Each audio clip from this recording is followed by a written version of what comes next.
This is how to repair your poly tubing with a compression coupler. To install a compression fitting to repair damaged tubing, cut out the damaged portion of the tubing, just like you would with any other fitting, then push the tubing into the end of the fitting. Be warned, it will take a lot of elbow grease. There is a bit of a trick behind using compression fittings that come with repetition. While applying pressure, quickly walk the tubing back and forth. This will help insert the tubing into the compression ring. Go ahead. Whew. Yeah, as you can see, using a compression fitting is not easy at all. Now, one quick tip, you can dip the ends of the tubing in hot water to make it a little easier to insert the tubing into the fitting. You can also use some non-toxic dish soap to work as a lubricant. It makes it a little bit easier to get the end of the tubing into the compression ring. Now, if it's still not connecting, no matter how hard you try, let me explain what your problem may be in just a minute. I give the compression fitting a 1 out of 5 stars for ease of installation. Pros love these because they are cost effective, and pros get their reps in on these almost daily. But for a DIYer that doesn't do irrigation for a living, compression fittings are hard to recommend. The biggest downside to compression fittings is they're not reusable, but the upside is that they're among the cheapest ways to fix your irrigation lines.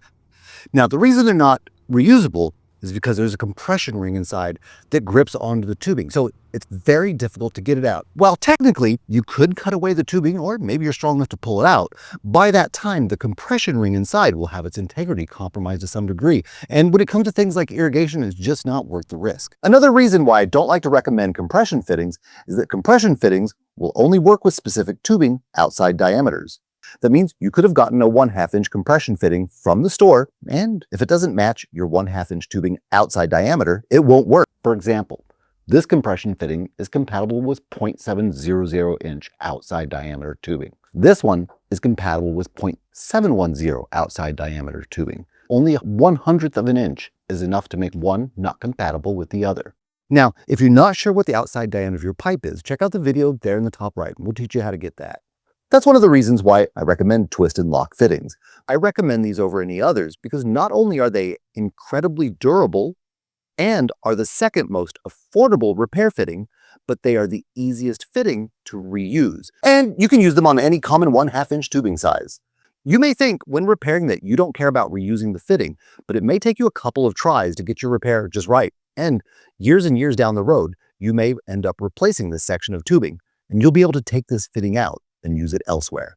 It's easy to underestimate how much time using something like a Permalock fitting can save you. You might look at a pile of fittings and think, oh, well, that's not too bad. But it could take you an extra hour or even hours to get that push into the compression fitting just right. And with compression fittings, you only get one use. If you mess up your insert and get it in crooked, you might not be able to reuse that fitting. I'm not the only one who recommends twist and lock fittings, as we've gotten a lot of feedback over the years. People who have had extensive use of all the other fitting types have settled on twist and lock for even their largest project. However, that doesn't mean compression fittings aren't a valid option when it comes to repairing your polytubing. If you found this video to be helpful, give it a like so that someone else can too. If you want to see a video where I break down which polytubing connection type is best for your specific project, check out the video on your screen now.